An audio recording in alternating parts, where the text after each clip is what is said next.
اللهم صل على سيدنا محمد وعلى آل سيدنا محمد وبارك وسلم.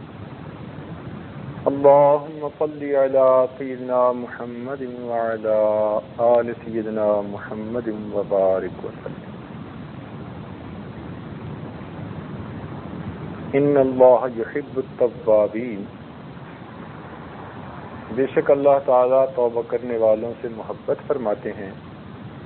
ویحب المتطہرین، اور پاک رہنے والوں سے بھی محبت فرماتے ہیں. اردو زبان میں دو لفظ استعمال ہوتے ہیں، ایک صاف اور ایک پاک. دونوں میں فرق ہے. ممکن ہے ایک چیز صاف تو نظر آ رہی ہو مگر شرعی نقطہ نظر سے پاک نہ ہو، اور ممکن ہے کہ ایک چیز پاک تو ہو مگر میلی نظر آ رہی ہو، صاف نہ ہو. تو صاف ہونا اور چیز ہے، پاک ہونا اور چیز ہے. شریعت نے ہمیں اس بات کا حکم دیا کہ نماز میں ہمارے کپڑے پاک بھی ہوں، صاف بھی ہوں، ہمارا بدن صاف بھی ہو، پاک بھی ہو. اس لیے جو لوگ خانسامے وغیرہ کا کام کرتے ہیں، پسینے کا کام کرتے ہیں، اگر وہ انہی کپڑوں میں نماز پڑھیں تو اس کو مکروہ کہا گیا ہے. ان کو چاہیے کہ وہ اپنے نماز کے کپڑے علیحدہ رکھیں تاکہ اس میں پسینے کی بو نہ ہو. اس لیے ایسی جرابیں، ایسے کپڑے، ایسی چیزیں پہن کے مسجد میں آنا جن سے بو آ رہی ہو اس کو مکروہ کہا گیا ہے.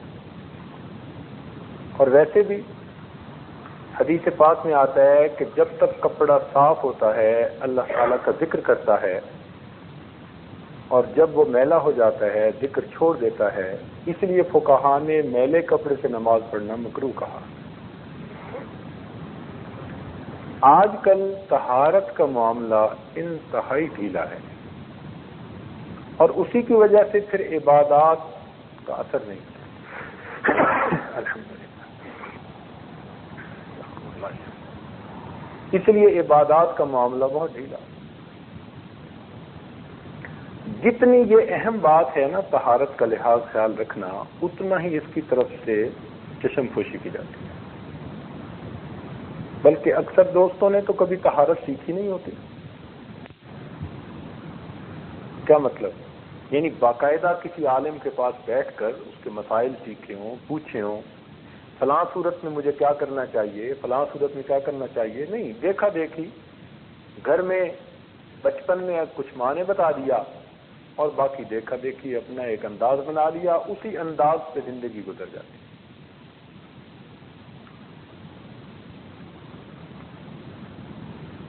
کیونکہ ان مجالس میں خشیت نماز کے متعلق باتیں ہوں گی. مقصود ہمارا وہ ہے، اس کی ابتدا طہارت سے ہوتی ہے. کوئی آدمی ایسا ممکن نہیں کہ جس کو نماز کا خشوع حاصل ہو اور وہ طہارت کا خیال نہ رکھتا ہو. ممکن ہی نہیں ہے.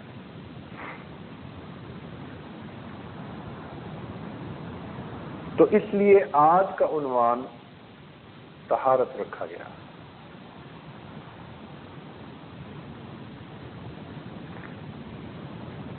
طہارت کی 4 منزلیں ہیں. تصوف میں مشائخ کی نظر میں طہارت کے 4 درجے ہیں، 4 مراتب ہیں. سب سے پہلی طہارت بدن کی طہارت.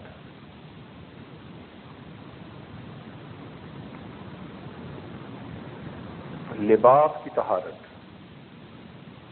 جو چیزیں کھائیں پیئیں، طعام، اس کی طہارت. بدن کی طہارت عام طور پر زیادہ توجہ طلب ہے.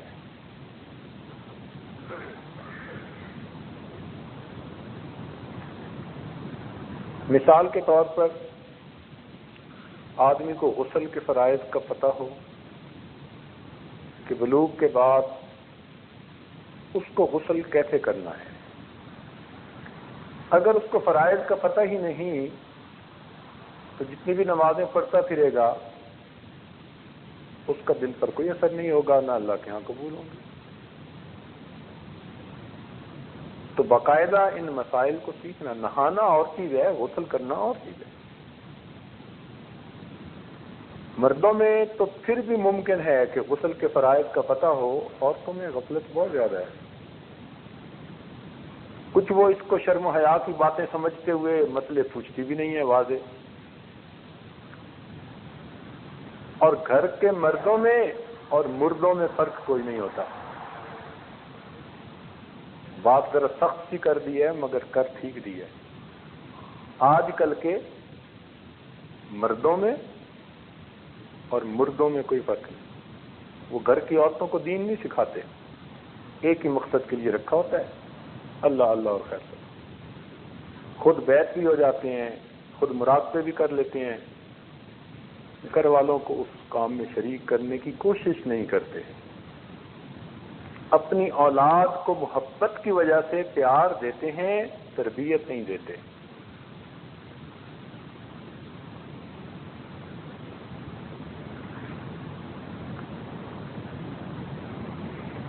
تو خود مرد اگر طہارت کا خیال نہیں رکھیں گے تو عورتیں کیسے خیال رکھیں گی، بچے کیسے خیال رکھیں گے؟ گھر میں ناپاکی سب سے زیادہ بچوں کے ذریعے سے پھیلتی ہے، اور وہ معصوم ہوتے ہیں، ان بچوں کو کیا پتا، وہ پاکی ناپاکی کو نہیں سمجھتے۔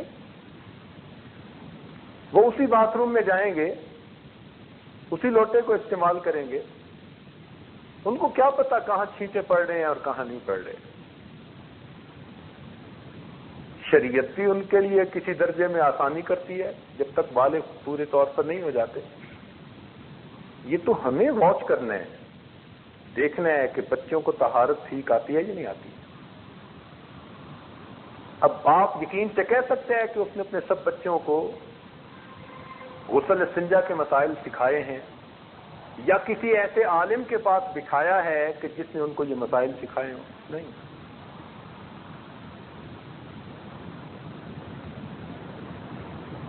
وہ بچے گیلے پاؤں کے ساتھ آئیں گے اور پھر اسی مصلے پہ نماز پڑھیں گے جہاں پہ ہم پڑھتے ہیں۔ اب جب گیلے پاؤں سے مصلے پہ کھڑے ہوئے تو مصلے پہ بھی اس کا اثر آیا۔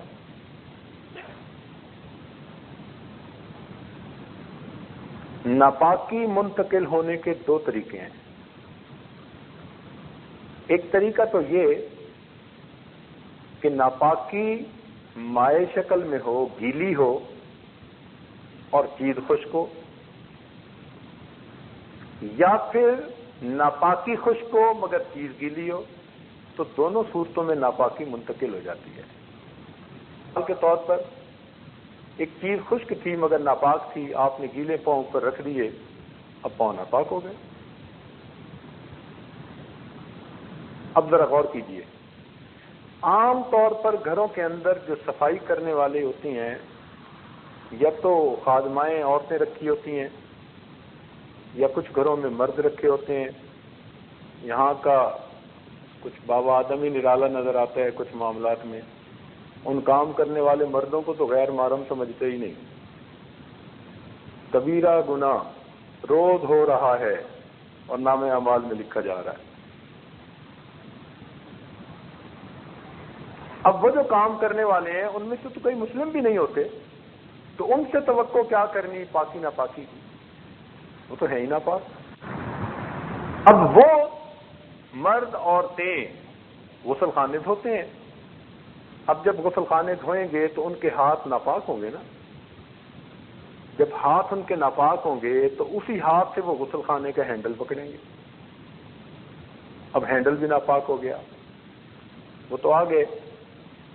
اب آپ نے باتھ روم یوز کرنا ہے، آپ گئے، آپ نے باتھ روم سے فراغت استعمال کی حاصل کی، اور آپ نے بھی گیلے ہاتھوں سے اسی ہینڈل کو پکڑ لیا۔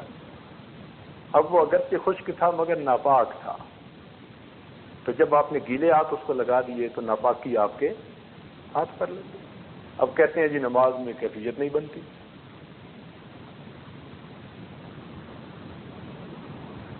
زہر کوئی جان کر پیے یا بے دھیانی میں پیے، زہر نے تو اثر کرنا ہے. کوئی یہ تو نہیں کہہ سکتا جی کہ میں نے تو بے دھیانی میں پی لیا تھا، زہر نے کیوں اثر کیا. بھئی ناپاکی ناپاکی ہے. آپ جان بوجھ کے لگائیں، بے دھیانی میں آپ کو لگے، ناپاکی کی وجہ سے وہ اثرات ختم ہو جائیں گے.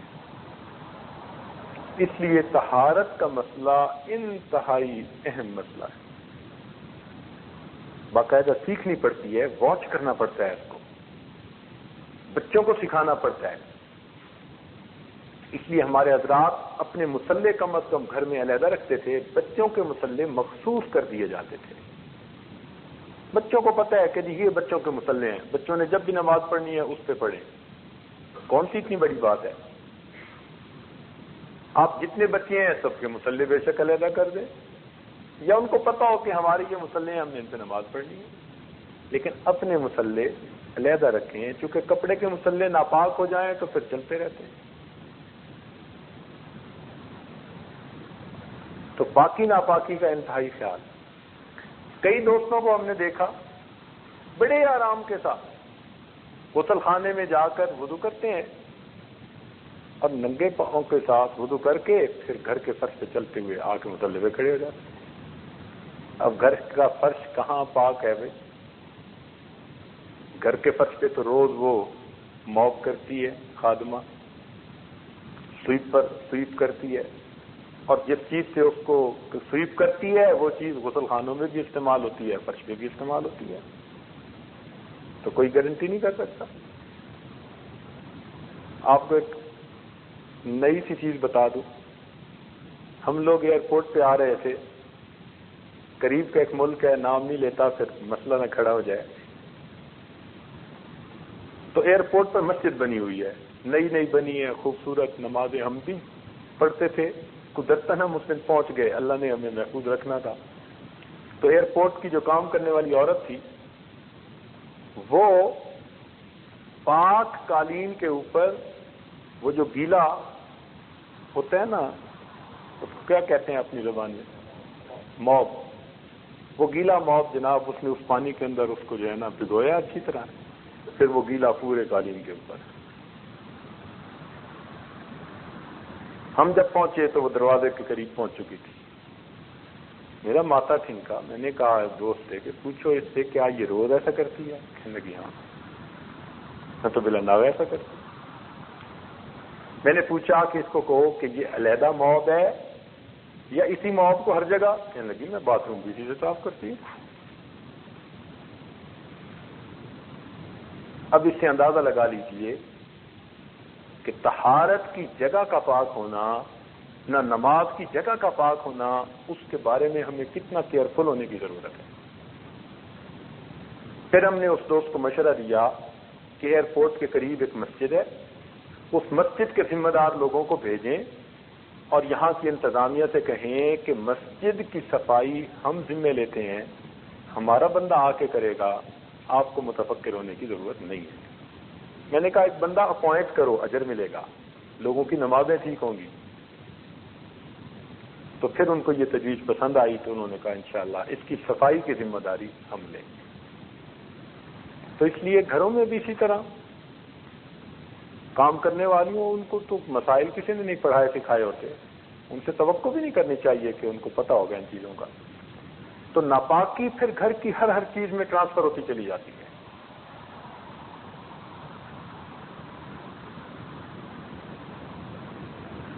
تو بدن کا پاک ہونا، اس کے مسائل سیکھنے پڑتے ہیں. عورتوں میں عام طور پر بالوں کے کھولنے کے معاملے میں سستی ہوتی ہے، چلو، لیکن ان کی جو یہ چھوٹی رنگ وغیرہ پہنتی ہیں یا کچھ ناک میں پہن لیتی ہیں یا ادھر پہنتی ہیں، ان کو بھی ٹھیک طرح سے ہلا کے پانی نہیں پہنچاتی، حالانکہ وہاں بھی پانی کا پہنچانا فرض ہوتا ہے. تو انہوں نے نہا تو لیا، لیکن وہ جو جگہیں ہیں یا وہ جو جسم کے سوراخ ہیں ان میں پانی نہیں پہنچا صحیح طرح سے. اور کئی جگہوں پر تو نیل پالش لگا لیتی ہیں، ویسے ہی کام چوڑ ہو جاتا ہے. نیل پالش یا لپسٹک ان کی طے چڑھ جاتی ہے، اس لیے اگر یہ لگی ہوئی ہوگی تو نہ غسل ہوگا نہ انسان کا وضو ہوگا۔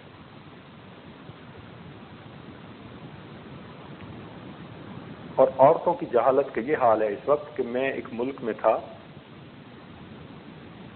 تو مسجد کے متولی صاحب نے یہ واقعہ خود سنایا۔ بڑا شہر نہیں تھا، ذرا دیہات سی تھی، لیکن مسجد کا متولی نیک بندہ تھا، اچھا بندہ تھا، رو رہا تھا بیٹھا ہوا۔ پوچھا کیا ہوا؟ کہنے لگا جی حال یہ ہے میرے اپنے گھر کا، حالانکہ میں گھر کے اندر تعلیم بھی کرواتا ہوں اور سارا کچھ کرتا رہتا ہوں، نیکی کی بات بھی کرتا رہتا ہوں، میاں بیوی ہم اکٹھے ہوئے، فجر کا وقت میں نے غسل کیا، نماز پڑھنے چلا گیا، معمول تھا اشراق تک مسجد میں بیٹھنے کا۔ اس دن جی چاہا کہ میں جا کے آرام کروں چونکہ سارا دن کام کرنا ہے، تو میں نماز پڑھتے ہی گھر آ گیا۔ میں نے دیکھا کہ میری بیوی بھی آرام سے نماز پڑھ رہی ہے، تو مجھے خیال آیا کہ بھائی میں نے نہایا تو ٹھنڈ بہت تھی، ٹھنڈی بہت تھی، تو اس نے بڑی ہمت کی کہ اتنا جلدی فارغ بھی ہو گئی، ورنہ پانی گرم کرنے میں نہانے میں وقت لگنا ہے۔ تو میں نے پوچھا کہ تم نے اتنا جلدی نہا بھی لیا؟ کہنے لگی میں تو نہیں نہائی۔ آپ کیوں نہیں نہائی؟ کہنے لگی میں کوئی کسی غیر مرد کے پاس گئی ہوں جو میں ناپاک ہوئی ہوں۔ تب پتہ چلا محنت کی،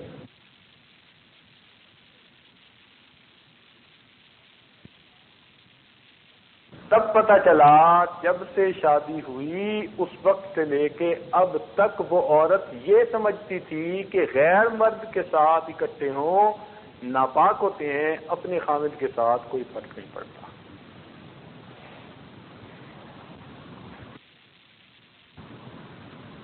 تو اس لیے بچیوں میں طہارت کے مسائل، اسی تو ہم کہتے ہیں کہ بچیوں کو کیوں نہیں عالمہ فاضلہ بناتے، ان کو کیوں نہیں دینی تعلیم دیتے۔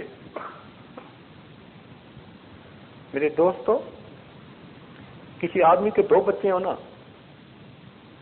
ایک بیٹا اور ایک بیٹی، اور اس کی حیثیت اتنی ہو کہ دو میں سے ایک کو دین کی تعلیم دے سکتا ہے، تو اس کو چاہیے کہ بیٹی کو تعلیم پہلے دے، اس لیے کہ مرد پڑھا فرد پڑھا، عورت پڑھی خاندان پڑھا۔ اور آج کل بچیوں کی تعلیم کی طرف سے بہت ہی غفلت ہے، بہت غفلت ہے۔ ہمارے حضرات تو خود پڑھایا کرتے تھے۔ درمیان میں ایک واقعہ یاد آ رہا ہے،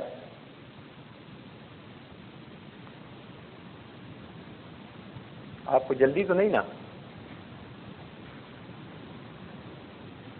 ہمارے حضرت رحمۃ اللہ علیہ کو قاری محمد طیب رحمۃ اللہ علیہ نے واقعہ سنایا حضرت اقدس نانوتوی رحمۃ اللہ علیہ کے بارے میں۔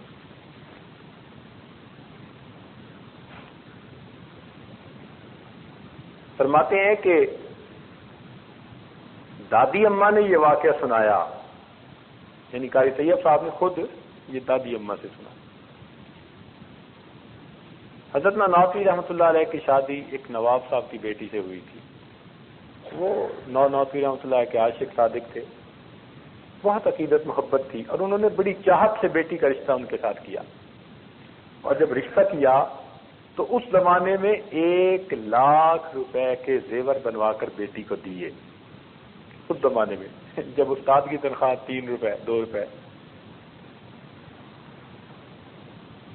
اب حضرت نانوتوی رحمۃ اللہ علیہ جب پہلی رات اپنی اہلیہ کے پاس پہنچے، سلام کیا اور پھر فرمایا کہ دیکھو نکاح کا مقصد ہے میں نے آپ کے ذریعے گناہوں سے بچنا ہے اور آپ نے میرے ذریعے سے گناہوں سے بچنا ہے۔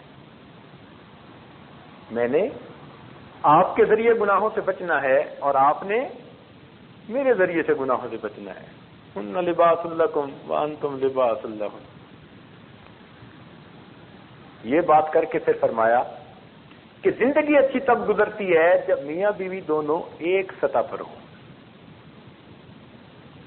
اب میں فقیر اور آپ امیر، میں ساری زندگی محنت کروں تو آپ کی طرح مالدار نہیں بن سکتا، آپ اگر میری طرح بننا چاہیں تو ابھی بن سکتی ہیں۔ تو اہلیہ صاحبہ نے کہا ہاں میں بننا چاہتی ہوں۔ تو مان لگے کہ یہ جو ترکیہ کا جہاد ہے نا، اس وقت جہاد تھا کہ تم یہ اپنا سارا زیور مجاہدین کی طرف بھیج دو، اجر بھی ملے گا اور پھر میں اور آپ ایک رنگ میں ہو جائیں گے۔ لدھی اہلیہ صاحبہ نے سارے زیور اتار کے دیے، حضرت نے صبح رومال باندھ کے مجاہدین کو بھجوا دیا۔ اب ایک دن گزرا تو عورتوں میں عادت ہوتی ہے، یہ عام طور پر دلہن کو دیکھنے آتی ہیں، تو ایک بڑھیا فتنے کی پڑیا وہ کہیں سے دلہن دیکھنے آ پہنچی۔ اب اس نے جو دلہن کو دیکھا کہ زیور کوئی نہیں، تو وہ تو کہنے لگی کہ یہ تو لگتی ہے ماں باپ پہ بوجھ بنی ہوئی تھی، انہوں نے دھکا دے دیا، کوئی زیور بھی نہیں تھے پہنایا، عجیب جلی کٹی سنائی۔ تو دادی اماں نے تو رونا شروع کر دیا۔ اب حضرت نوفی رحمۃ اللہ جب آئے تو پوچھا کیوں رو رہی ہیں؟ کہنے لگے بس مجھے گھر چھوڑ گئے ہیں۔ بچی ہوتی ہیں، تھوڑا دل ہوتا ہے، کسی بات پہ پریشان ہوتی ہیں تو پھر ماں باپ کا گھر یاد آتا ہے۔ حضرت نوفی رحمۃ اللہ گھر چھوڑ کے آ گئے۔ اب اس زمانے میں زنان خانہ مردان خانہ یہ علیحدہ ہوا کرتا تھا، شرم و حیا کا دور تھا، سبحان اللہ۔ مرد ضرورت کے وقت جاتے تھے عورتوں کی سائٹ پر، ورنہ ہر وقت کا بیٹھنا اٹھنا نہیں تھا جیسے آج کے زمانے میں ہو گیا ہے۔ ایک دو دن کے بعد جب نواب صاحب نے عورتوں کی طرف یعنی گھر کی عورتوں کی طرف آئے تو بیٹی کو دیکھا تو حیران ہوئے کہ بیٹی کب آئی؟ پتہ چلا 2-3 دن ہو گئے، بھائی شادی کوئی تو اتنے دن ہوئے۔ پھر اہلیہ نے ان کی بات سنائی کہ بیٹی تو اس لیے آئی ہے کہ بھائی زیور سارے بھیج دیے اور وہاں کی عورتیں جلی کٹی سناتی تھی۔ ہاں ان کا یہ کون سی اتنی بڑی بات ہے؟ نواب صاحب نے 1 لاکھ روپے کے اور زیور بنوا کر بیٹی کو دیے اور پھر خود چھوڑ کے آئے، خود چھوڑ کے۔ حضرت نوفی رحمۃ اللہ علیہ جب مدرسے سے گھر آئے، اہلیہ آئی ہوئی تھی، جب ملاقات ہوئی تو حضرت نے فرمایا خدا کی بندی، میں نے تو اس لیے کہا تھا کہ ایک سطح پر ہوں تو میاں بیوی کی زندگی اچھی گزرتی ہے، میں نے مجبور تو نہیں کیا تھا، آپ نے خواہ مخواہ مجھے اپنے والد کے سامنے رسوا کیا۔ میں نے تو یہ کہا تھا کہ یہ سانپ بچھو ہیں، تم کیا کرو گی؟ اب ان کی بات میں توجہ تھی۔ دادی صاحبہ نے فرمایا کہ حضرت کے جب یہ لفظ منہ سے نکلے نا کہ یہ سانپ بچھو ہیں، تو فرماتی ہیں مجھے محسوس ایسے ہونے لگ گیا کہ یہ سانپ ہیں، یہ بچھو ہیں جو میں نے پہنے ہوئے ہیں۔ کہنے لگی اتنا میرے اوپر یہ کیفیت ہوئی، میں نے تو نوچنا شروع کر دیا، نکالنا۔ حضرت فرماتے ہیں نہ نہ نہ نہ، اور میں سب زیورات کو توڑ رہی ہوں، نکال رہی ہوں، اتار رہی ہوں، حتیٰ کہ بدن سے سارے زیور اتار کر میں نے کہا حضرت یہ سانپ بچھو ہیں، ان کو بھی بھیج دو، آج کے بعد میں نام نہیں دوں گی۔ حضرت نے اگلے دن وہ بھی مجاہدین کو بھجوا دی۔ پھر اس کے بعد دادی صاحبہ جو تھیں انہوں نے حضرت نانوتوی رحمۃ اللہ علیہ سے پڑھنا شروع کر دیا۔ پڑھتے پڑھتے اتنا پڑھا، قاری محمد طیب رحمۃ اللہ علیہ نے خود فرمایا میں نے ان دادی صاحبہ سے مشکات شریف کو سبکن سبکن پڑھا۔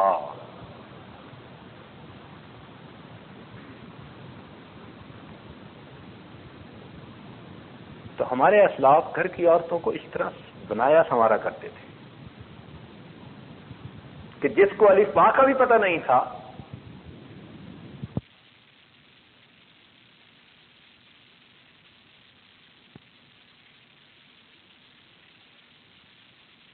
ان کے جو عورتیں اپنے ہاتھوں سے کرتی ہیں، اس لیے کہ اس میں اگر 3 سائیکل ہیں نا مشین میں، آٹومیٹک پانی آئے اور 3 سائیکل، اتنا پیور اتنا صحیح وہ سفید کر دیتی ہے کہ ایک قطرہ پانی نہیں رکھ دیتا۔ 2 بندے مل کے بھی کپڑے کو نچوڑے تو اتنا نہیں نچوڑ سکتے جتنا مشین نچوڑ دیتی ہے، اور اگر 3 مرتبہ وہ رنس کرتی ہے تو الحمدللہ کپڑے بالکل پاک ہیں، 100% پاک۔ ہاں اس کو نکال کے پھیلانے والی عورت اپنے ہاتھوں کا خیال رکھے۔ اب کیا کرتی ہیں کہ کپڑے تو پاک دھل گئے، لیکن اٹھا کے پھیلانے والی گھر کی نوکرانی ہے. اب وہ انہی ہاتھوں سے پاک کپڑوں کو لے جا کے پھیلا رہی ہے، پھر وہی سارا کچھ. تو آپ پورے پروسیس پر نظر ڈالیں.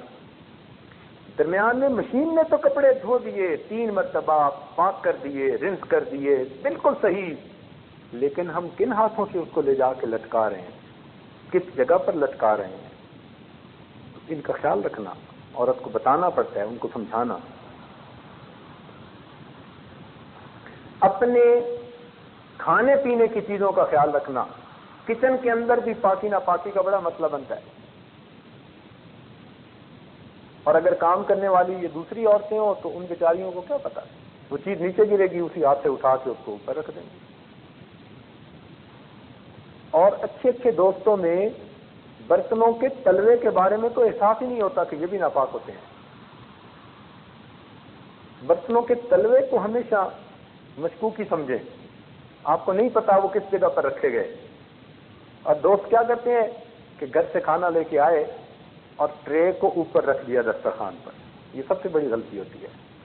ٹرے اوپر رکھنے کی کیا ضرورت ہے؟ ٹرے کو رکھیں سائڈ پر، اور جو اندر برتن پڑے ہیں وہ اٹھا کے رکھیں دسترخوان پر. ٹرے تو انہوں نے فرش پر رکھا ہوگا، ٹرے تو زمین پر رکھ دیا ہوگا. ٹرے کے تلوے کا کس کو پتا کہ 100% پاک ہے؟ تو برتنوں کے تلووں کے بارے میں ہمیشہ نظر رکھیں کہ کس کس برتن کے تلوے پاک رہتے ہیں اور کہاں ناپاک ہو سکتے ہیں. تو ان کا خیال رکھیں. عورتیں اگر طہارت کے صحیح مسائل کا خیال نہ رکھنے والی ہوں اور ہر وقت ان کے ذہن سے طہارت کی فکر نہ رہے تو وہ کئی مرتبہ چیزیں دھو کر آتی پاک اور بعض دوسری، وہ بڑا چوڑ ہو جاتا ہے مسئلہ. اس لیے ہوٹلوں کے کھانے سے پرہیز کریں. حد الوسع. کوئی سفر ہو یا کوئی عذر ہو تو ایک شرعی چیز ہے، وگرنہ حد الوسع کوشش کریں کہ باہر کی بنی پکی ہوئی چیز ہرگز مت کھائیں. کچھ نہیں پتا کس حال میں وہ چیز بنائی پکائی گئی. لوگوں کو چائنیز کھانے کا شوق ہوتا ہے. ذرا پکانے والوں کے کمرے میں جا کے دیکھا کریں نا کہ وہاں پک کیسے رہا ہوتا ہے وہ. آپ اس کے بعد توبہ کر لیں اور اس جگہ پر جانا چھوڑ دیں. اور پھر کئی لوگ تو غیر مسلموں کے ہوٹلوں میں جاتے ہیں، جی میکڈونلڈ پہ جانا ہے.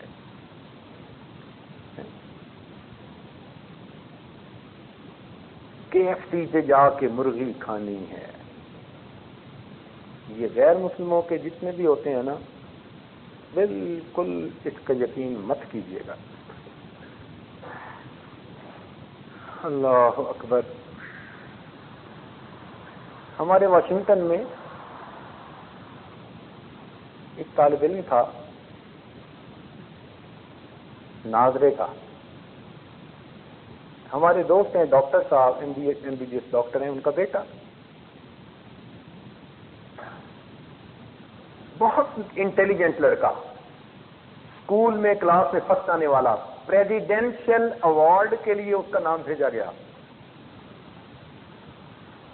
لیکن ہمارے مدرسے میں 1 سال میں اس نے 1 پارہ بھی نہ پڑھا، حتیٰ کہ دوسرا سال گزر گیا پھر بھی 1 پارہ. ایک دن ہم لوگ جائزہ لے رہے تھے طلباء کا، تو جب ہمارے سامنے یہ بات آئی کہ باقی سارے بچے نارمل پڑھ رہے ہیں، یہ بچہ کیوں ایسا ہے کہ بھئی 2 سال میں 1 پارہ اور ناظرہ. ہم نے استاد کو بلایا. اس نے آ کر کہا جناب میری محنت میں کوئی شک نہیں، کلاس کے بچوں سے پوچھ لیجئے، میں اس کو ایکسٹرا ٹائم بھی دیتا ہوں، پڑھاتا بھی ہوں. مسئلہ یہ ہے کہ یہ بچہ آگے چند صفحے پڑھتا ہے، پچھلے بھول جاتا ہے، تو پھر شروع کرواتے ہیں، پھر آگے پڑھتا ہے، پھر پیچھے سے بھول جاتا ہے. ہماری تو سمجھ سے باہر ہے. جتنی محنت اس پر کی، اگر میں اتنی محنت 10 بچوں پر کرتا تو وہ قرآن پڑھ جاتے. مجھے نہیں سمجھ کہ اس کو کیا ہے. بچے کو بلایا، بچے نے کہا جناب میرے پڑھنے میں بھی کوئی شک نہیں ہے، کلاس کے بچوں سے پوچھ لیجئے، میں جب آتا ہوں اس وقت سے لے کر آخری وقت تک مستقل پڑھتا رہتا ہوں، نہ شرارت کرتا ہوں نہ مذاق کرتا ہوں. مجھے خود احساس ہے کہ مجھے پڑھنا چاہیے. مجھے سمجھ نہیں آتی، میں اپنے اسکول میں اتنا انٹیلیجنٹ ہوں کہ میرا نام جو ہے اسکالرشپ والوں میں ہے، اور یہاں پر میں آگے چند صفحے پڑھتا ہوں بھول جاتا ہوں، مجھے سمجھ نہیں آتی۔ ہمیں اور زیادہ فکر ہوئی کہ بھئی جب استاد بھی پڑھا رہا ہے، بچہ بھی پڑھ رہا ہے، تو پھر کہیں نہ کہیں تو مصیبت ہے۔ خیر متفکر رہے، اللہ سے دعا مانگتے رہے۔ الحمدللہ اللہ تعالیٰ نے اگلے دن تہجد کے بعد ایک بات دل میں ڈالی، تو شرح صدر ہو گیا کہ ہاں کوئی نہ کوئی گڑبڑ ایسی ہی ہے۔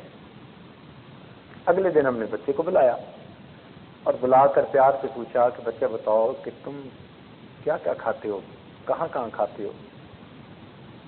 اب جب اس سے پوچھا تو اس نے جناب 6-7 امریکن ہوٹلوں کے نام، ریسٹورنٹس کے نام دے دیے کہ جی وہاں کی فش اینڈ چپ پسند ہے، اور فلاں جگہ کی جو ہے وہ چکن نگٹس پسند ہے، اور فلاں جگہ کا پیزا پسند ہے۔ پتہ چلا کہ شام کا کھانا گھر میں پکانے کی عادت ہی نہیں تھی، ماں باپ بچوں کو لے جا کے انہی جگہوں پہ کھانا کھا کے آتے۔ اب ہم نے اگلے دن کہا کہ جی والدین کو لے کے آؤ، ماں کو بھی باپ کو بھی، دونوں کو لے کے آنا۔ آگے ہمارے دوستوں میں سے تھے، تعلق والوں میں سے تھے، سلسلے میں بیعت بھی تھے، اور حلال کا خیال رکھنے والے تھے، نیک بندے تھے۔ یہ نہیں تھا کہ کوئی شرابی کبابی بدماش تھے، نہ اچھے لوگ تھے، نمازی تھے۔ اب آگے ہم نے انہیں کہا کہ جی دیکھو سیریس پرابلم ہے، ہم آپ سے ڈسکس کرنا چاہتے ہیں۔ 2 سال ہمارے استاد نے آپ کے بچے پر محنت کی، آپ کے بچے نے بھی محنت کی، لیکن ایک پارہ بھی اس کا مکمل نہیں ہوا۔ اس کا مطلب ہے کہ something is seriously bad somewhere. کہاں ہے تو صحیح کوئی مسئلہ؟ ہم نے کہا وہ مسئلہ یہ ہے کہ آپ اپنے بچے کو حرام کھلا رہے ہیں، اور حرام سے جو گوشت بنتا ہے وہ کبھی اللہ کے نور کو قبول نہیں کرتا، اس لیے محنت بیکار ہے۔ 2 راستے ہیں، بچے کو قرآن ہمارے پاس پڑھانا ہے تو ادھر جانا بند کر دو، اور ادھر جانا بند نہیں کر سکتے تو پھر بچے کو اپنے ساتھ لے جاؤ، ہم اپنا وقت مزید اس کے اوپر نہیں لگا۔ جب 2 ٹوک بات کہی تو وہ کہنے لگے جی بچے کو قرآن تو پڑھانا ہے۔ انہوں نے وعدہ کیا کہ آج کے بعد ہم اپنے گھر پکائیں گے اور ہمیشہ گھر کا پکا کھانا بچوں کو کھلائیں گے۔ بچے کو گھر کا کھانا ملنا شروع ہوا، بچے نے اگلے 1 سال کے اندر پورا قرآن مجید مکمل پڑھ لیا۔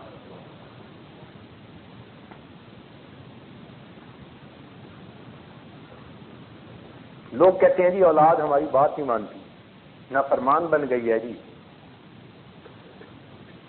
آپ نے حلال تو کمایا، ہو سکتا ہے زکوٰۃ نہ نکالی ہو تو حلال مال بھی ناپاک ہو گیا،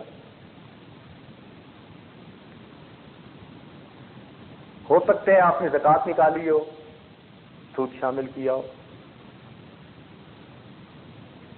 ہو سکتا ہے آپ نے باقی ساری احتیاطیں کی ہوں، بچوں نے اس مال سے ایسی چیزیں خرید کے کھائی ہوں کہ جو حرام چیزیں ان میں شامل ہوں۔ تو اس لیے ان تمام چیزوں کا خیال رکھنا پڑتا ہے۔ اینڈ ریزلٹ تو یہ ہے نا کہ پیٹ میں کیا جا رہا ہے۔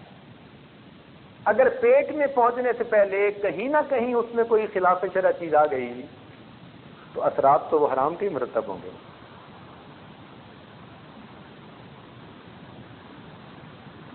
اس لیے جو ٹشو انسان کا حرام مال سے، ناپاک کھانے سے بنتا ہے، وہ ٹشو عبادت میں کبھی مزہ نہیں پاتا، اس میں گناہ کرنے کی طلب پیدا ہوتی ہے۔ تو اس لیے آپ اولاد کو حلال پاکیزہ مال کھلائیے، کھانا کھلائیے، اور حلال کی برکت اپنی آنکھوں سے دیکھیے۔ اس لیے ذکر و سلوک میں رزق حلال اور صدق مقال، ان 2 چیزوں کی بڑی اہمیت ہے۔ رزق حلال اور صدق مقال، 2 چیزوں کی بہت اہمیت ہے۔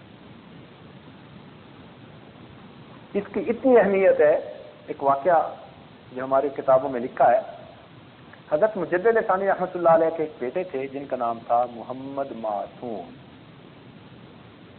پیدائش سے پہلے حضرت کو الہام ہوا اللہ تعالیٰ کی طرف سے کہ ہم آپ کو ایسا بیٹا دیں گے جو پوری زندگی کبیرہ گناہ نہیں کرے گا، اللہ کی حفاظت رہے گی، ایسا پاکیزہ بیٹا، غلامن زکیہ۔ تو جب یہ الہام ہوا تو حضرت نے بچے کی پیدائش پر اس کا نام محمد معصوم رکھا۔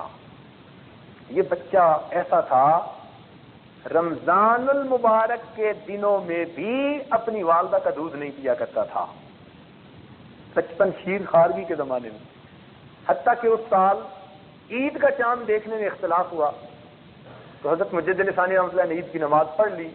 کسی نے پوچھا کہ جی پتہ نہیں روزہ نہ ہو، کہیں اختلاف جو ہے کچھ لوگوں نے رکھا ہے کچھ نے افطار کیا۔ حضرت نے بچے کو بھیجا کہ جاؤ پوچھو محمد معصوم نے دودھ پیا یا نہیں۔ تو گھر والوں نے بتایا کہ پورا رمضان کبھی نہیں پیا، آج دن میں اس نے دودھ پی لیا۔ فرمایا الحمدللہ آج افطار کا دن ہے، میرے بیٹے نے بھی افطار کیا ہے۔ تو اس کو کہتے ہیں مادر زاد ولی، ماں کے پیٹ سے ولی بن کے پیدا ہونا۔ کہیں کہیں اللہ تعالیٰ ایسے بندے پیدا کر دیتا ہے، یہ معصوم نہیں ہوتے، یہ محفوظ ہوتے ہیں۔ انبیاء کرام معصوم ہوتے ہیں، اولیاء کرام محفوظ ہوتے ہیں، اللہ تعالیٰ کی حفاظت ہوتی ہے۔ چنانچہ اس بچے کا یہ حال تھا کہ 9 سال کی عمر میں امام ربانی مجدد ثانی رحمۃ اللہ علیہ نے اس کو نسبت نقشبندیہ کے حصول کی بشارت عطا فرما دی تھی۔ 9 سال کی عمر کی، اتنی چھوٹی عمر تھی۔ فرمایا تھا کہ تجھے سلسلے کی نسبت جو ہے نصیب ہو چکی، تمہارا دل اس سے منور ہے۔ حضرت ایک دفعہ نماز پڑھ کے باہر نکلے تو دیکھا کہ جو نمازیوں کے جوتے ہیں وہ کچھ ادھر پڑے ہوئے ہیں لائن میں اور کچھ ادھر پڑے ہوئے ہیں لائن میں، بڑے سلیقے سے رکھے ہوئے۔ تو حضرت مجدد صاحب متوجہ ہوئے کہ یہ کیا معاملہ ہے، تو آپ پر کھولا گیا کہ بھئی ادھر کے جوتوں والے جو ہیں وہ اصحاب الیمین ہیں اور ادھر والے اصحاب الشمال ہیں۔ اب جب یہ انعام ہوا تو آپ بڑے حیران ہوئے، آپ نے پوچھا کہ یہ کیا ہوا؟ تو کسی نے بتایا جی محمد معصوم بچہ آیا تھا، وہ کھیل رہا تھا جوتوں سے، تو آدھی لائن ادھر لگا دی آدھی لائن ادھر لگا۔ حضرت نے فرمایا اس کا مطلب ہے کہ اس کا کشف اتنا ہو گیا ہے اور یہ بچے سے سنبھالا نہیں جائے گا۔ تو حضرت نے اپنے شیخ خواجہ باقی باللہ رحمۃ اللہ علیہ کو خط لکھا کہ حضرت میرے بیٹے کا کشف اتنا بڑھ گیا، اب میں کیا کروں؟ خواجہ صاحب نے فرمایا میرے پاس بھیج دو۔ انہوں نے اپنے بچے کو خواجہ باقی باللہ رحمۃ اللہ علیہ کے پاس سرہند سے دہلی بھیجا۔ جب وہاں گیا تو خواجہ باقی باللہ رحمۃ اللہ علیہ نے اس زمانے کے بازار کا پکا ہوا کھانا کھلا کر 3 دن کھلایا، ان کا کشف ختم ہو گیا۔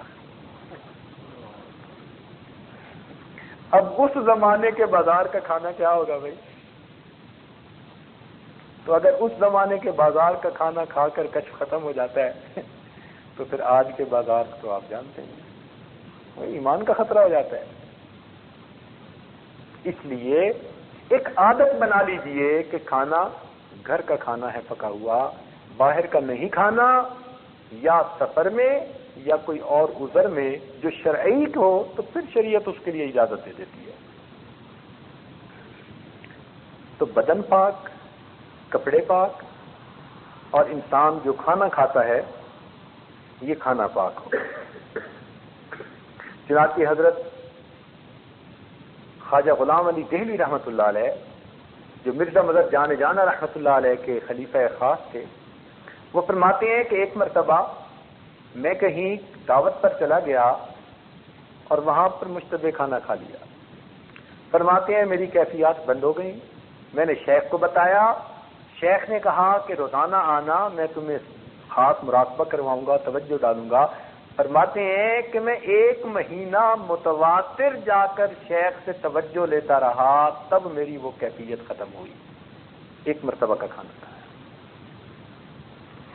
اس عاجز کے سسر محترم خواجہ محمد عبد المالک صدیقی رحمۃ اللہ علیہ جو میرے شیخ کے شیخ بھی تھے، حضرت مرشد عالم رحمۃ اللہ علیہ کے وہ شیخ بنتے تھے، اور ان کو حضرت مدنی رحمۃ اللہ علیہ ہر سال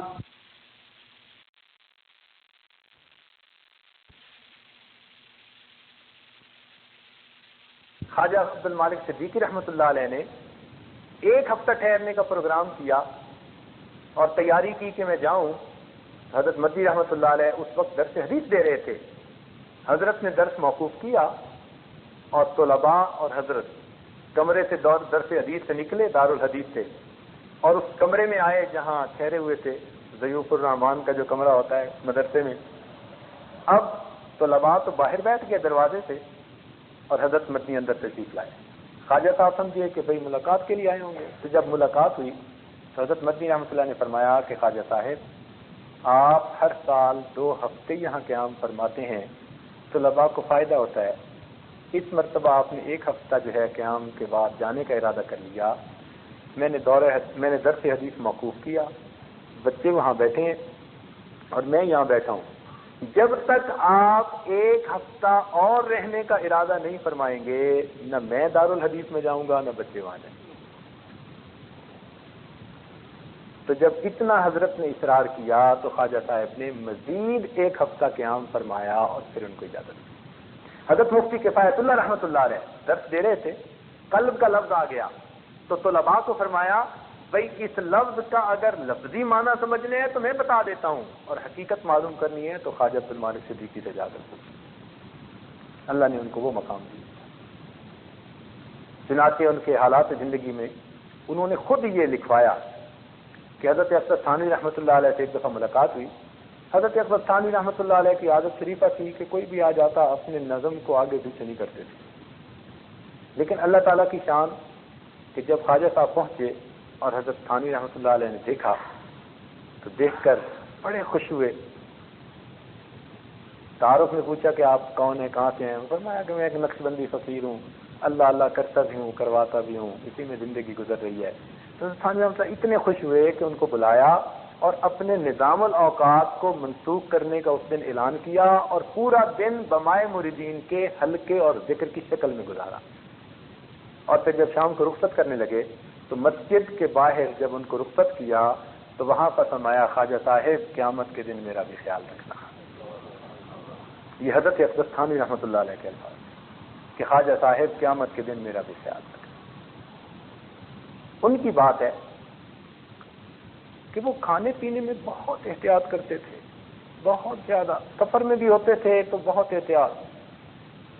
حتیٰ کہ اس زمانے میں ہندوؤں کے ہاتھوں کا کئی مرتبہ گھی بکتا تھا تو وہ گھی بھی ہر استعمال نہیں کرتے تھے. اپنا گھی اپنے ساتھ ہوتا تھا، اپنی چیزیں کئی مرتبہ اپنے ساتھ ہوتی تھیں.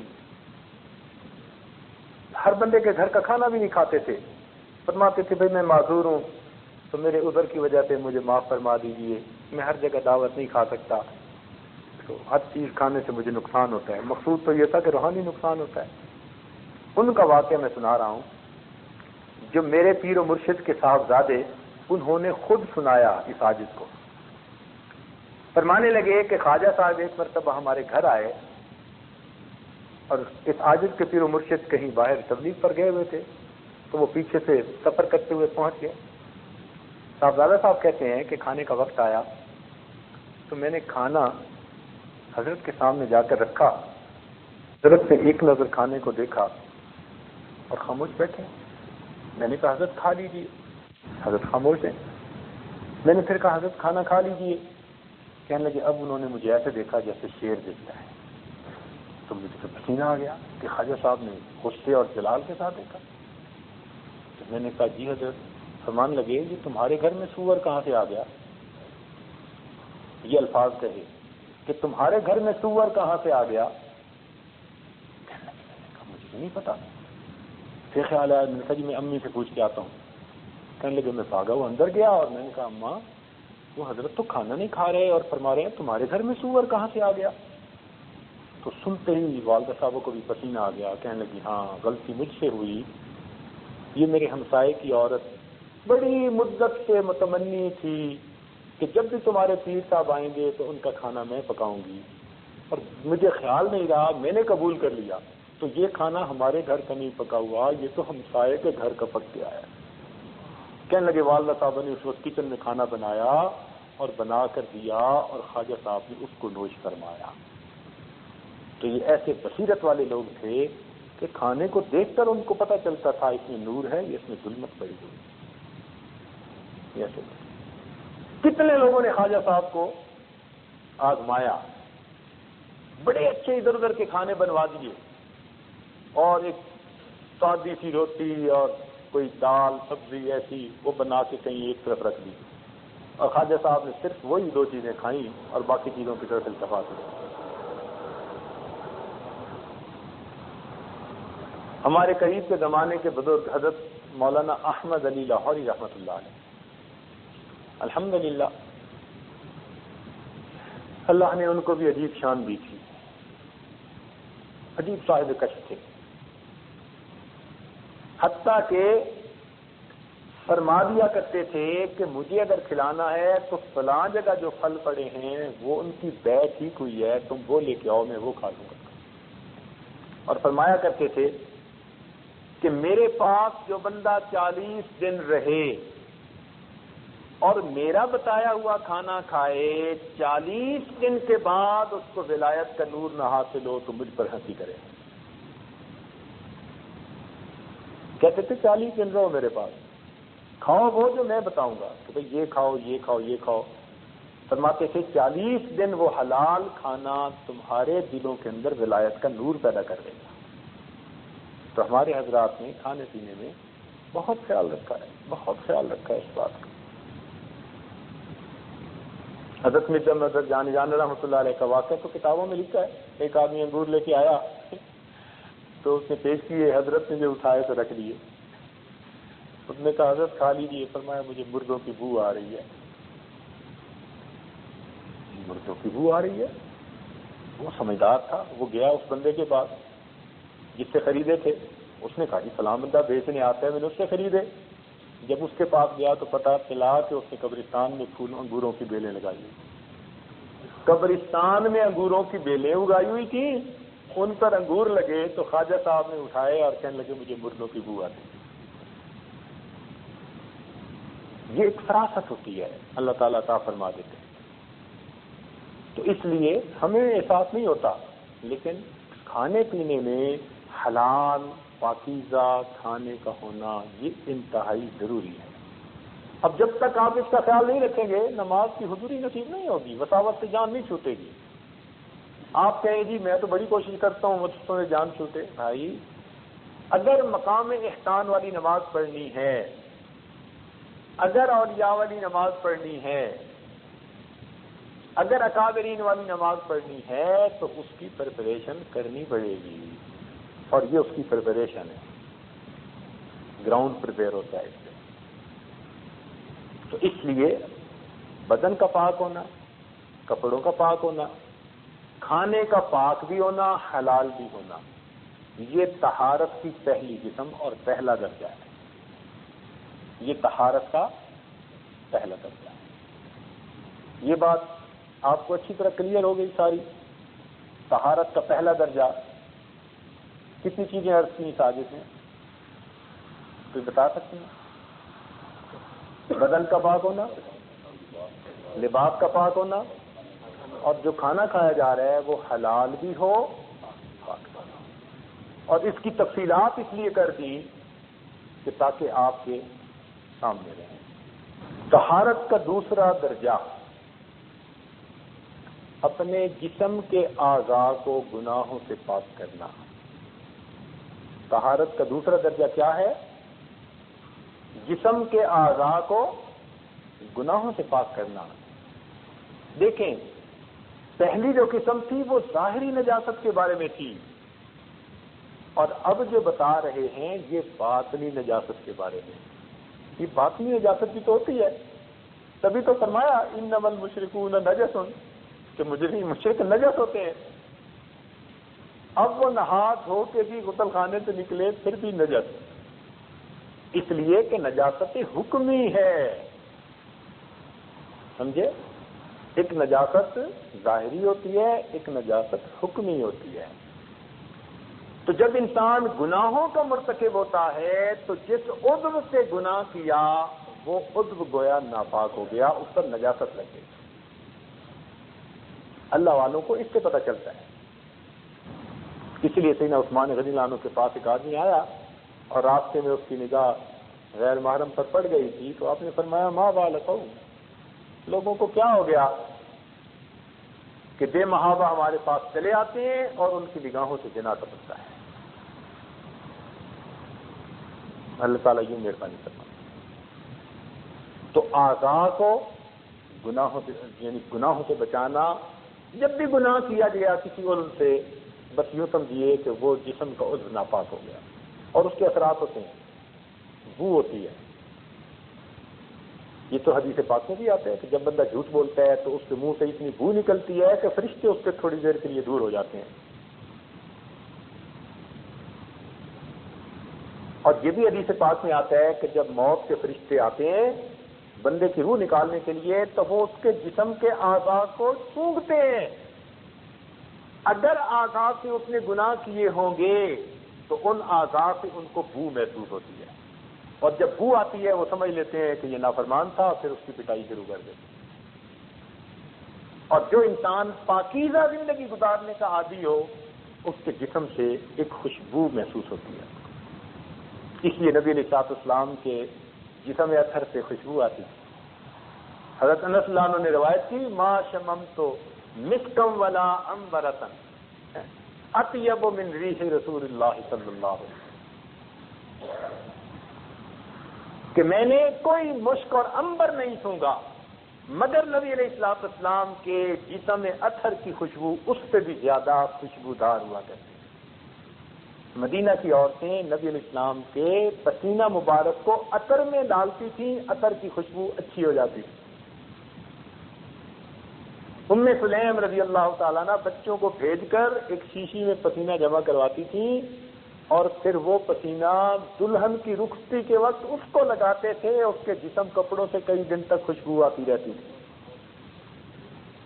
ایک صاحب نے کہا حضرت بیٹی کی شادی کرنی ہے کوئی چیز نہیں تو آپ نے کچھ تو دے دیا اور ساتھ فرمایا یہ میرا پسینہ لے جاؤ دلہن کے لیے خوشبو کا کام آئے. ایسی اس گھر سے خوشبو آتی تھی کہ وہ گھر والے ہی عطر والوں کا گھر مشہور ہو گیا. صحابہ کرام فرماتے ہیں ہم نبی علیہ السلام کو کبھی ڈھونڈنا ہوتا تو جس راستے سے گزرتے اس راستے کی مہک سے اندازہ لگا لیتے تھے اللہ کے محبوب اس طرف گئے ہیں. سبحان اللہ. تو دیکھا جسم سے کیسی خوشبو اور یہی خوشبو سیدنا صدیق اکبر رضی اللہ عنہ کے جسم سے نکلتی تھی. حضرت عمر رضی اللہ عنہ کی روایت ہے وہ فرماتے ہیں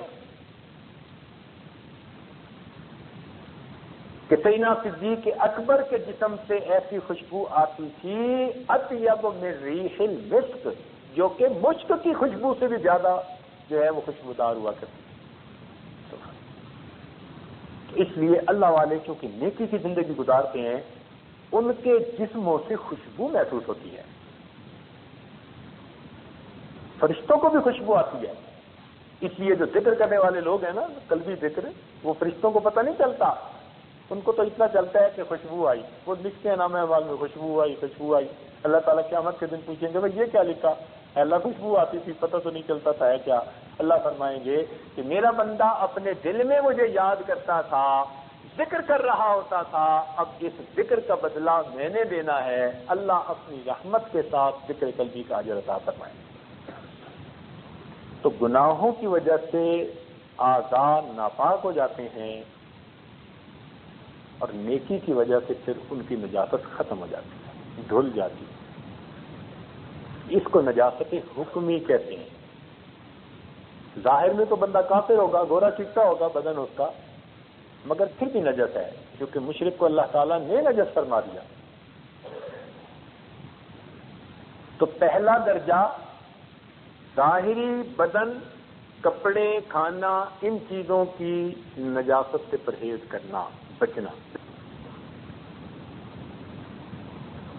اعضاء کو گناہوں کی نجاست سے بچانا یعنی یہ ذہن میں رکھیں کہ جب بھی غیر محرم پر ہماری بری نظر پڑے گی ہماری آنکھ ناپاک ہوگی. زبان سے جھوٹ نکلے گا ہماری زبان ناپاک ہوگی. ہاتھ سے ہم نے کسی کے حقوق کو غصب کیا ہاتھ ناپاک ہو گئے. تو جس عضو سے گناہ کر رہے ہیں وہ ناپاک ہے. اب ان اعضاء کو ان گناہوں سے پاک کرنا. آج کل بعض دوست گناہوں سے بچتے ہیں 70%, 75%, 80%, 90%, 95%.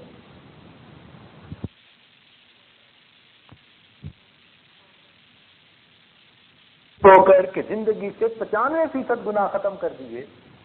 اب یہ جو طلباء، علماء، صلحاء ہوتے ہیں، یہ دین کا کام بھی کر رہے ہوتے ہیں، الحمدللہ ان کی زندگی میں میجر گناہ نہیں ہوتے، یہ بچتے ہیں.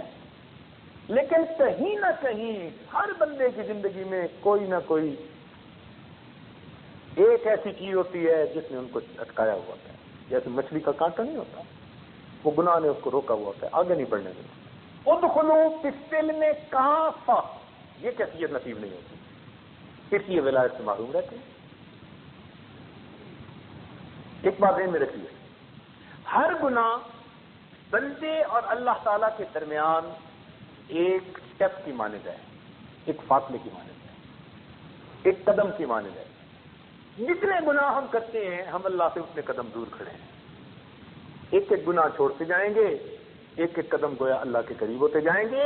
100% گناہ چھوڑ دیں گے، ہمیں اللہ تعالیٰ کا وصل نصیب ہو جائے گا.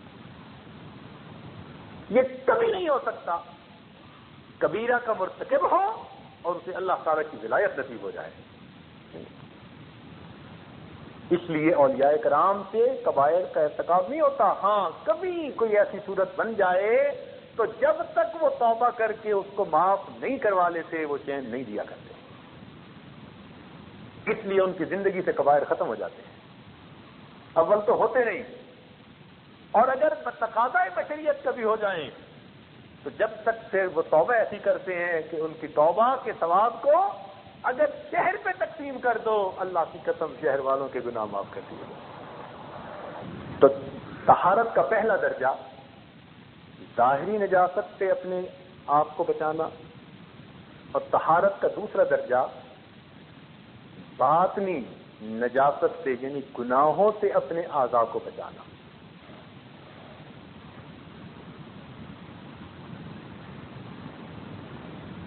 مردوں میں عام طور پر آنکھ کے گناہ زیادہ، عورتوں میں عام طور پر زبان کے گناہ زیادہ. ہمارا یہ تجربہ ہے. دیندار عورتیں بھی گول مول ایسی بات کر جائیں گی جو آرام سے جھوٹ ہوگا، اور بڑے آرام سے کہ بس میں نے گول سی بات کر دی. بھائی وہ جو کہہ رہی ہے نا آپ میں نے گول سی بات کر دی، وہ جھوٹ ہے. تو آج تو وقت ایسا ہے کہ نیک عورتیں، آپ تجربہ کر کے دیکھ لیجئے، ذرا کی کوئی بات ہوگی نا، بس میں نے اس کو نہیں پتہ چلے اس لیے جھوٹ بول دیا، اس کو پتہ نہ چلے اس لیے جھوٹ بول دیا، اس کو پتہ نہ چلے، وہ آپس میں پتہ نہ چلے اسی میں پتہ نہیں جھوٹ پہ جھوٹ بولتی چلی جاتی. تو عورتوں کے اندر زبان کے گناہ زیادہ، یعنی جھوٹ اور غیبت، اس قسم کے گناہ عورتوں میں عام، اور مردوں میں شرمگاہ کے گناہ عام. اور اگر شرمگاہ گناہوں سے بچے بھی صحیح تو اس کی جو مبادیات ہیں، آنکھوں سے گناہ ہونا، کانوں سے گناہ ہونا، وہ تو ہو ہی جاتے ہیں. اس لیے مردوں کو اس سے بچنے کی زیادہ کوشش کرنی چاہیے، عورتوں کو اس پر بچنے کی زیادہ کوشش کرنی چاہیے. تو اپنے آپ کو گناہوں سے بچانا، اپنے حواس کو گناہوں سے محفوظ کرنا، یہ جو اعضاء ہیں ان کو گناہوں سے بچانا، یہ طہارت کی دوسری قسم. طہارت کا تیسرا درجہ، دو درجے کون کون سے ہوئے ذرا بتا دیجئے، مجھے تسلی ہو جائے کہ آپ کے ذہن میں یہ چیز. بدن کا پاک ہونا، لباس کا پاک ہونا، کھانے کا پاک اور حلال ہونا، یہ پہلا درجہ. یہ ظاہری نجاست سے متعلقہ چیزیں ہیں. دوسرا درجہ کس سے متعلق ہے؟ باطنی نجاست سے. اعضائے جسم کو گناہوں سے پاک کرنا، سر سے لے کے پاؤں تک کوئی بھی عضو ہو اس کو گناہ سے پاک کرنا، یہ طہارت کا دوسرا درجہ ہے. طہارت کا تیسرا درجہ طہارت دماغ از تخیلات، اپنے دماغ کو بھی برے منصوبوں سے اور شیطانی شہوانی خیالات سے پاک کرنا. ایک ہوتا ہے گناہ نہ کر سکنا، ایک ہوتا ہے دل میں گناہ کی ہوس ہونا. اور کسی نے کہا کہ جس نے بری نظر سے کسی غیر محرم کو دیکھا اپنے دل میں وہ اس عورت کے ساتھ زنا کر چکا. حقیقت تو یہی ہے. جس نے بھی کسی غیر محرم کو شہوت کی نظر سے دیکھا اپنے دل میں تو وہ اس سے زنا کر چکا تھا. قدرت نہ ہونا، موقع نہ ہونا یہ اور چیز ہے، اس کا دل تو تیار تھا نا. تو اپنے دماغ کو بھی ان تخیلات سے پاک کر لینا. اس کی تھوڑی سی تفصیل سن لیجیے. خیالات کا آنا برا نہیں ہوتا، خیالات کا آنا برا نہیں ہوتا، خیالات کا لانا اور دل میں جمانا یہ برا ہوتا ہے. برے خیال کا دل میں آنا یہ برا نہیں، آتے ہیں اولیاء اللہ کے ذہن میں بھی وساوس آتے ہیں. مگر انسان کا دماغ جیسے چوراستہ نہیں ہوتا اس کی مانند ہونا چاہیے. ادھر کی ٹریفک ادھر، ادھر کی ٹریفک ادھر، گزارتے رہو، جمنے نہ دو. خیال ہر طرح کا آئے گا اور یہ اللہ کا ایک بنا ہوا غیبی نظام ہے، یہ فطرت ہے انسان کی. یہ جو خیال بار بار آتے ہیں نا یہ اللہ کی نعمت ہے. خیال کا بار بار آنا یہ اللہ تعالیٰ کی نعمت ہے. اگر بار بار خیال نہ آتا تو ہماری زندگی اجیرن ہو جاتی. آپ گھر سے نکلے، بیوی نے کہا جی کہ گروسری نہیں ہے اور شام کو افطاری کے لیے سب کچھ بنانا ہے، اور جب باہر نکلے تو آپ کو ایک دوست مل گیا جو 30 سال پہلے مدرسے اسکول میں پڑھتا تھا. آپ بڑے خوش ہیں اور خوش ہو کے اس کے ساتھ باتیں کرنے لگے. اور اگر آپ بھول جائیں کہ میں کس مقصد کے لیے نکلا تھا تو پھر آپ تو اسی کے ساتھ سارا دن جو ہے وہ بیٹھے رہیں گے. لیکن آپ اس سے بات کر رہے ہوں گے نا تو تھوڑی تھوڑی دیر بعد دماغ میں خیال آ رہا ہوگا گروسری پہنچانی ہے، اہلیہ انتظار میں ہوگی. ہر 15 منٹ بعد، ہر 10 منٹ بعد آپ کے دماغ میں بار بار خیال آ رہا ہے. یہ جو خیال کا بار بار آنا یہ اللہ کی نعمت ہے، ورنہ ہم پیچھے بات کو بھول کر اگلی میں لگ جاتے ہیں تو ہماری تو مصیبت ہو جاتی ہے. تو خیال کا بار بار آنا یہ برا نہیں ہے، یہ ایک فطری نظام ہے. مگر اس کا خود لانا تکلفاً اور ذہن میں جمانا اور لطف اندوز ہونا یہ برا ہوتا ہے.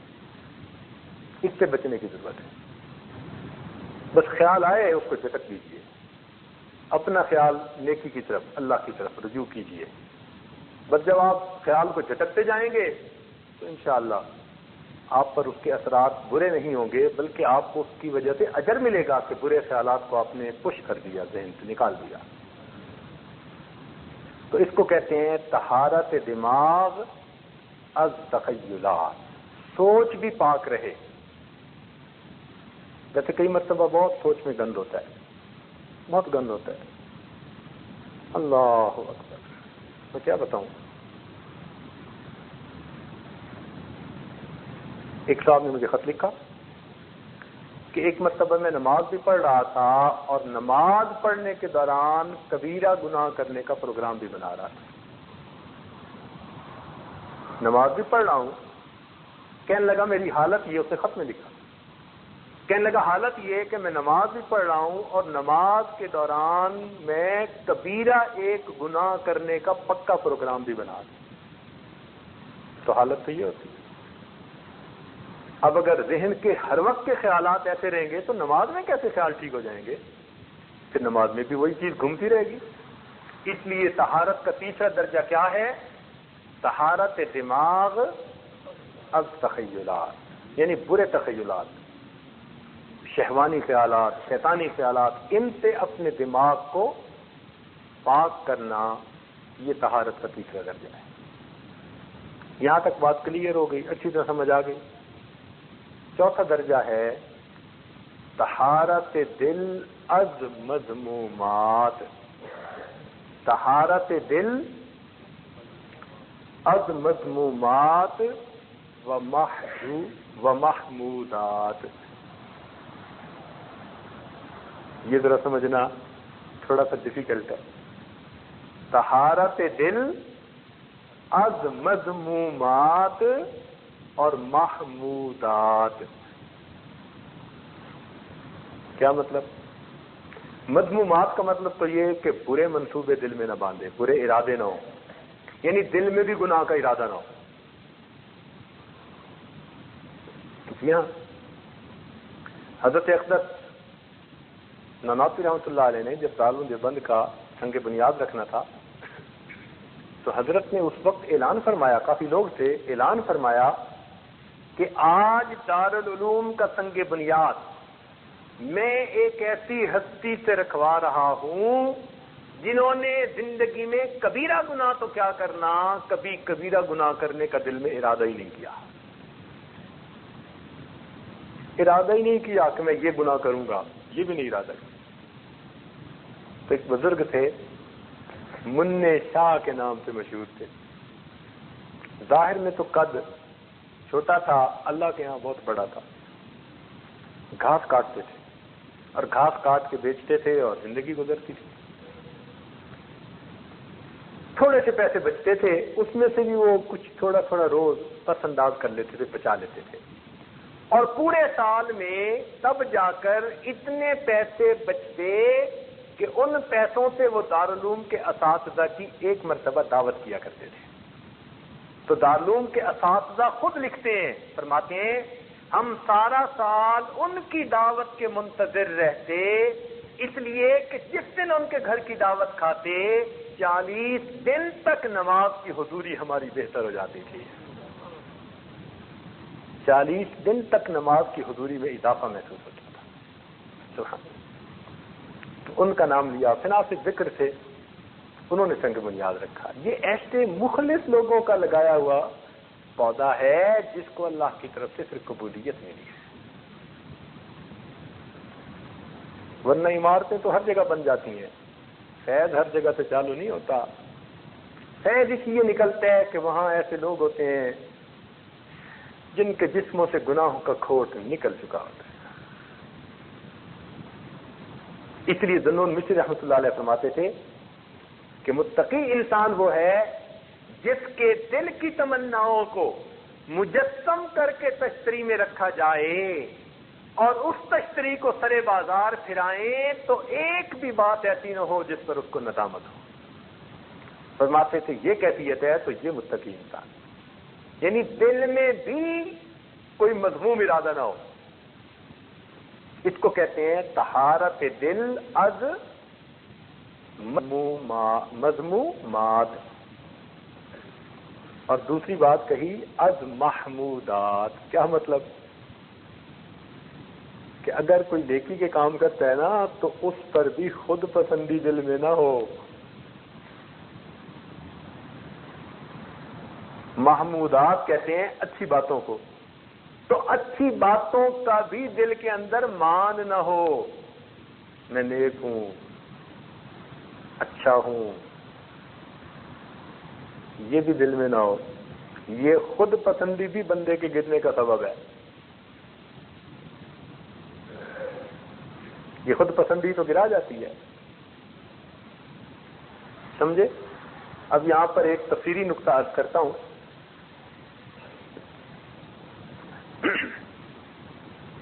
ایک مرتبہ واقعہ سن لیجیے.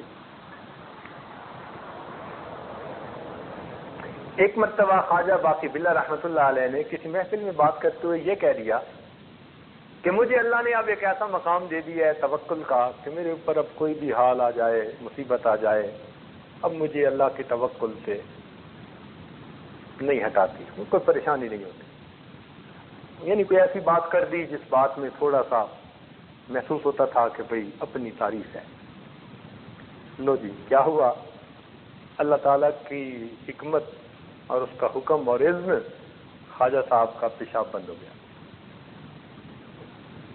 اور جب پیشاب بند ہو گیا تو جس کا پیشاب بند ہو جائے تو اس کو تو ایسی تکلیف ہوتی ہے کہ مرغنین بسمل کی طرح تڑپ رہا ہوتا ہے. تو خواجہ صاحب تو زمین پر لیٹنے لگ گئے، بڑی دعائیں مانگی، پیشاب جاری نہیں ہوتا تھا. بہت روئے دھوئے اللہ کے حضور. بالآخر دل میں الہام کیا گیا کہ فلاں مدرسے کے طلباء کے جا کر دعاؤں کرواؤ تو ہم اس بیماری سے نجات عطا کریں. خواجہ باقی باللہ رحمت اللہ علیہ چل کر گئے اور مدرسے کے طلباء سے فریاد کی کہ میرے لیے دعا کرو، میری طبیعت ٹھیک ہو جائے، مصیبت پریشانی بیماری دور ہو جائے. مدرسے کے طلباء نے دعا دی، اللہ رب العزت نے اس بیماری کو دور فرما دیا. یہ کیوں ہوا تھا؟ خود پسندی کی بات ہوئی تھی. اللہ تعالیٰ نے ایسے بندوں کے پاس بھیجا جو طالب علم تھے، درجے میں ان سے بہت نیچے نظر آتے تھے. اللہ تعالیٰ پھر ذرا سیدھا کر دیتے ہیں سوچ کو، کم درجے کے بندے کے پاس بھیج دیا تاکہ وہ عجب یا میں والی کوئی صورت ہی نہ رہے باقی. تو خواجہ باقی اللہ کے ساتھ یہ معاملہ ہے. اب تفصیلی نقطہ یہ ہے کہ مفسرین نے لکھا کہ ایک مرتبہ حضرت موسیٰ علیہ السلام سے کسی نے مجمع میں پوچھ لیا کہ جی اس وقت دنیا میں سب سے بڑا علم والا کون ہے؟ تو انہوں نے کہہ دیا میں ہوں سب سے بڑا علم والا. اب بات بھی سچی تھی، وقت کے نبی ہی سب سے بڑے علم والے ہوتے ہیں، عالم ہوتے ہیں، مگر پھر بھی ایک دعویٰ تو نکلتا ہے. چونکہ بات سے دعویٰ نکلتا تھا اس لیے اللہ رب العزت نے پیغمبر کے مقام پر ہونے کے باوجود ان کو ایک کم درجے کے بزرگ کے پاس بھیجا. جاؤ ذرا خضر علیہ السلام کے پاس. تو خضر علیہ السلام کے پاس بھیجنے میں حکمت یہ تھی کہ بڑائی صرف اللہ کو دیبا ہے، اور کسی کی زبان سے بھی کوئی ایسا لفظ نکلے جس میں کچھ بڑائی نظر آتی ہو، پروردگار وہی اس کا معاملہ سیدھا کر دیتے. اس کے لیے فرمایا کہ طہارت دل از مذمومات و محمودات، نہ برائیوں کے منصوبے ہو نہ اپنی نیکیوں پہ بندہ فریفتہ ہو.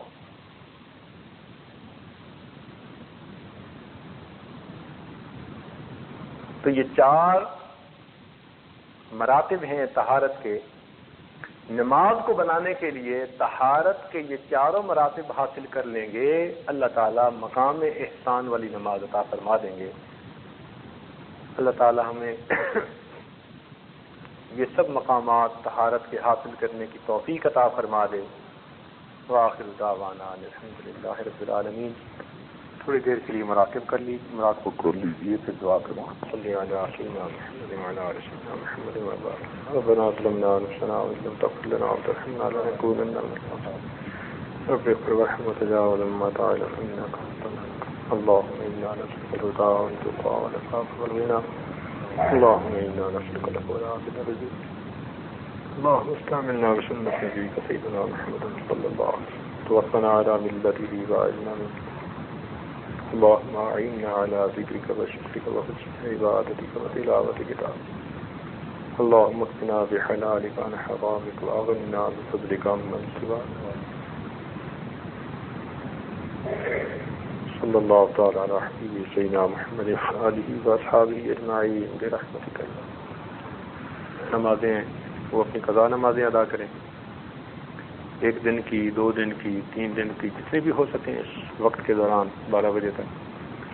جو حضرات صاحب ترتیب ہیں ان کی قضا نمازیں نہیں ہیں، وہ چاہیں تو صلاۃ التسبیح بھی پڑھ سکتے ہیں. یہ ایک ایسی نماز ہے کہ جس کے احادیث میں بہت فضائل، اور نبی الاسلام نے فرمایا اپنے چچا کو کہ اے چچا اگر ہو سکے تو روز پڑھ لیا کر، اور اگر نہ ہو تو پھر ہر ہفتے میں 1 مرتبہ پڑھ لیا کریں. یہ بھی نہ ہو تو مہینے میں 1 دفعہ، اور یہ بھی نہ ہو تو سال میں 1 دفعہ، اور یہ بھی نہ ہو تو زندگی میں 1 دفعہ پڑھ لیا کریں تاکہ اس کی برکتوں سے آپ بہرہوار ہو سکیں. تو اس لیے قدرت نے موقع دیا ہے، 8-9 دن ہیں. تو اگر دن میں اس وقت وہ لوگ صلاۃ التسبیح پڑھنا چاہیں تو ایک اچھا وقت ہے، معمول ہے. الحمدللہ قیام اللیل بھی ہو جائے گا، صلاۃ التسبیح بھی ہو جائے گی. تیسری ترتیب یہ ہے کہ ہمارے ایک حافظ صاحب کی 4 رکعت تراویح بھی ہیں. 1 ربع 1 پاؤ پارا، یعنی 1 پاؤ وہ قرآن مجید کی تلاوت کریں گے 4 رکعت میں. تو جو حضرات ان کے پیچھے اقتداء کرنا چاہیں، 3 صورتیں بہرحال کوشش کریں. 5 منٹ ابھی آپ حضرات ذرا پانی پی لیں، ذرا ریلیکس کر لیں. تو 11:30 بجے ہم ان سے گزارش کریں گے کہ وہ